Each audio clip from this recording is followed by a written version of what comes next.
योनसू Seoul का एक अच्छे हाई स्कूल का स्टूडेंट है, पर वे एक सातिर केस में फंस जाता है जिसकी वजह से उसके दोस्त को खोना पड़ता है। वे अपने फ्रेंड को खोने के दर्द को ना बर्दाश्त करते हुए अपने आप को खत्म करने का कोशिश करता है, पर उसके रिकवरी के लिए उसके फैमिली जियोंगली गांव भेज देते हैं, जो पहाड़ पर बर्फ से ढका हुआ एक छोटा सा गांव है। Hi guys, welcome back to my channel movies tribe. आज की पेशकश है स्टिल कोल्ड विंटर, जो 2013 में रिलीज हुई थी। मूवी की शुरुआत में हम योनसू को देखते हैं जो ना चाहते हुए भी मर्डर करता है। मूवी प्रेजेंट टाइम में आती है। योनसू गांव जाते समय कुछ पल के लिए गाड़ी से नीचे उतरता है और वे काफी गुमसुम सा एक लड़की को देखता है जो स्केटिंग कर रही होती है। आगे योनसू के डैड उसे फिर से गाड़ी में बैठने के लिए कहते हैं, पर जाते समय उसके कानों में कुछ भयंकर आवाज गूंजने लगती है जिसकी वजह से वो बहुत डिस्टर्ब होता है, जिसके बारे में उसके पेरेंट्स को पता था। विलेज पहुंचते ही विलेज के फॉरमैन मिस्टर योंग योनसू और उसके पेरेंट्स को वेलकम करते हैं और विलेज के हेड मिस्टर योंग योनसू से कोई भी पेट अपने साथ रखने के लिए पूछते हैं, पर वे कोई आंसर ना देते हुए अपने रूम में चला जाता है। अगले दिन योनसू स्कूल जाता है। उसे क्लासरूम में इंट्रोड्यूस कराया जाता है। उसी क्लासरूम में हेवॉन भी थी, जिस लड़की को योनसू विलेज आते हुए देखा था, पर योनसू काफी शाय होता है। जियोन और कुछ लड़के के साथ योनसू दोस्ती करता है, पर घर लौटते वक्त योनसू उसी रास्ते से जाता है जहाँ पर हेवॉन को स्केटिंग करते देखा था, पर जब योनसू वहाँ से चला आता है तब हेवॉन वहाँ पर पहुँचती है। इस वजह से वे दोनों मिल नहीं पाते हैं। अगले दिन घर लौटते समय योनसू हेवॉन को उसी जगह पर देखता है, पर दोनों एक दूसरे से बातें नहीं करते हैं। आगे हम देखते हैं योनसू अपने क्लासमेट योनजू से पूछता है, हेवॉन इतनी चुप और अकेली क्यों रहती है? योनजू बताता है, र्यूमर की वजह से। पर इसी बीच दोनों को बात करते हुए क्लास टीचर देख लेते हैं और ब्लैक बोर्ड पर दिए गए पहला क्वेश्चन को एक्सप्लेन करने कहते हैं। क्वेश्चन लूनर इक्लिप्स के ऊपर होता है। योनसू बहुत अच्छे तरह से विद एग्जाम्पल एक्सप्लेन करता है। पूरी क्लास बहुत खुश होते हैं और योनजू भी डांट से बच जाता है। लंच होते ही हेवॉन टेरिस पर जाती है। योनसू भी उसका पीछा करते हुए वहाँ पर पहुँचता है, पर वहाँ जाते ही योनसू हेवॉन को देखता है कि वे छत के दीवार पर खड़ी है। उसे देखते ही उसके कानों में फिर से जोर से आवाजें गूंजने लगती है। एक्चुअली योनसू के फ्रेंड योनजू के मरने के बाद से योनसू के कानों में ऐसी आवाजें गूंजती है जिसे वे बर्दाश्त नहीं कर सकता है। और थोड़ी देर बाद योनसू शांत होकर हेवॉन से बातें करता है। हेवॉन बताती है, यदि मैं छत से गिर भी गई पर मैं मरूंगी नहीं। घर लौटते वक्त दो लोग आपस में लड़ाई कर रहे होते हैं। येलो ड्रेस वाला आदमी दूसरे आदमी को मारता है। उस आदमी ने उसकी छोटी बेटी को एक्सप्लॉइट करने की कोशिश की है। यह सब कुछ हेवॉन देखती है। एक्चुअली जिसे मारा जा रहा था वे हेवॉन के फादर थे, जो थोड़ा मेंटली सिक थे, और येलो कपड़े वाले आदमी जीवन के फादर थे। इन दोनों को पुलिस स्टेशन ले जाया जाता है और साथ ही साथ योनसू को भी ले जाते हैं विटनेस की वजह से, क्योंकि इस पूरे इंसिडेंट में वह भी मौजूद था। जीवन के फादर हेवॉन के फादर को काफी ह्यूमिलेट करते हैं, पर फॉरमैन उन्हें बचा लेता है। पर एक्चुअल में ऐसा कुछ हुआ ही नहीं था। हेवॉन के फादर गलती से जीवन को टच किए थे। हेवॉन जीवन के फादर को कुछ धीरे से कहती है जिससे वे डर जाते हैं। योनसू हेवॉन से पूछता है, तुमने जीवन के फादर से पुलिस स्टेशन के बाहर क्या कहा? वे बताती है, उसका बच्चा एडम बीमार है। पर एडम तो एक सिटी में रहता है। हेवॉन को यह कैसे पता चला? योनसू भी यह पूछता है। अगले दिन जीवन और उसके फ्रेंड्स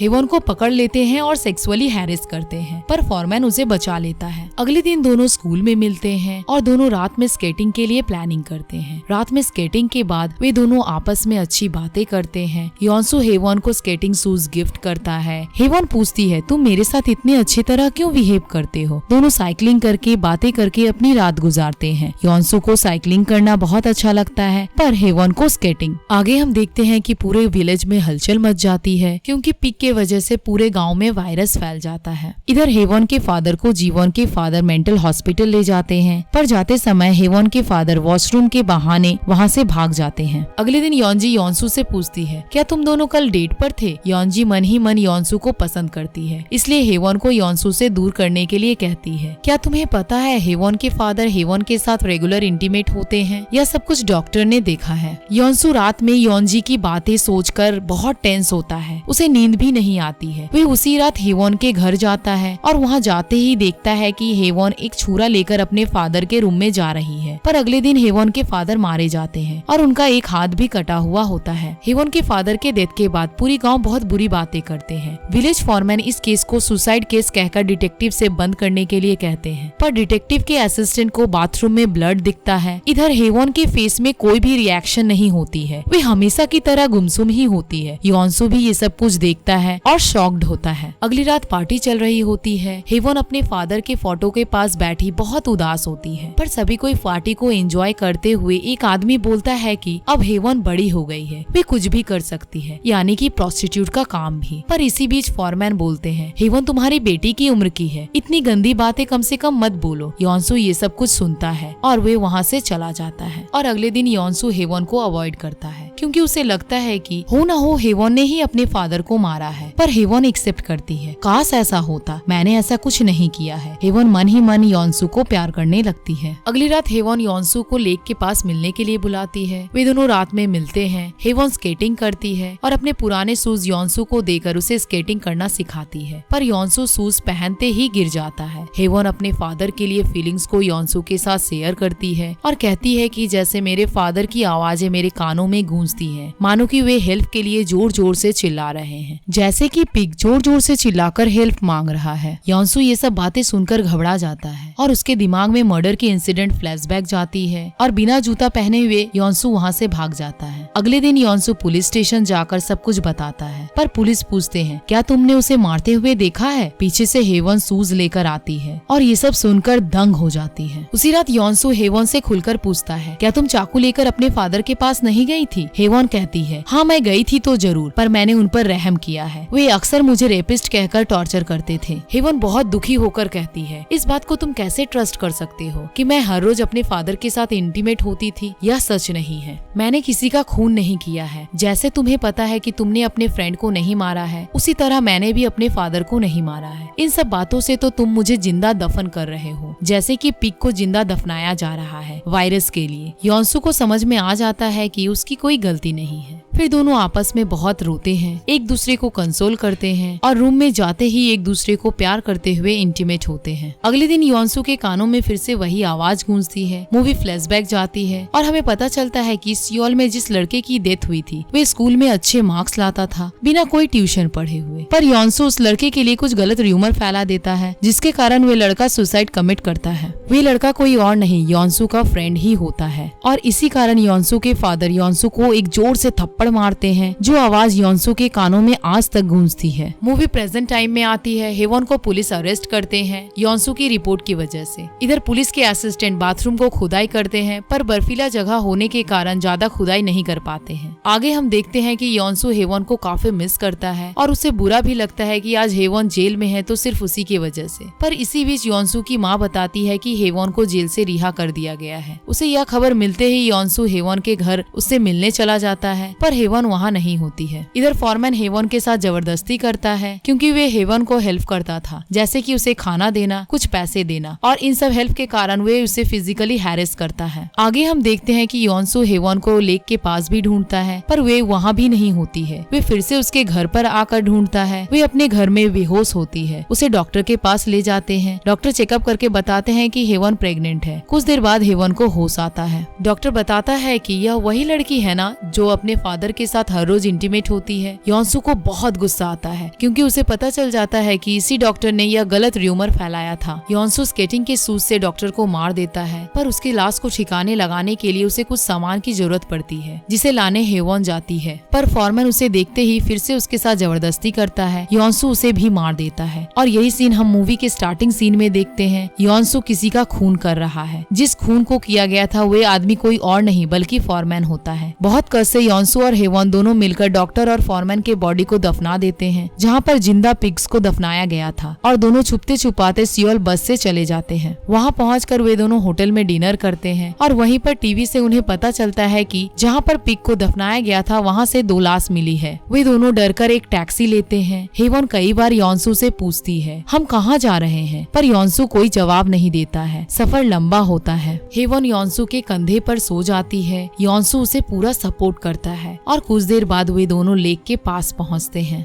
जहाँ पर वे दोनों अक्सर मिलते थे। योनसू हेवॉन को स्केटिंग सिखाने के लिए बोलता है। योनसू भी दिल से स्केटिंग सीखता है और वे सक्सेस होता है। फिर तभी योनसू को बर्फ की चट्टान की टूटने की आवाज मिलती है। योनसू बहुत हिम्मत से हेवॉन का हाथ पकड़ता है और पानी में गिर के दोनों सुसाइड कर लेते हैं और उनकी प्रेम कथा अमर हो जाती है। और सैड एंडिंग के साथ मूवी यहीं समाप्त होती है। Thank you for watching. Goodbye and take care.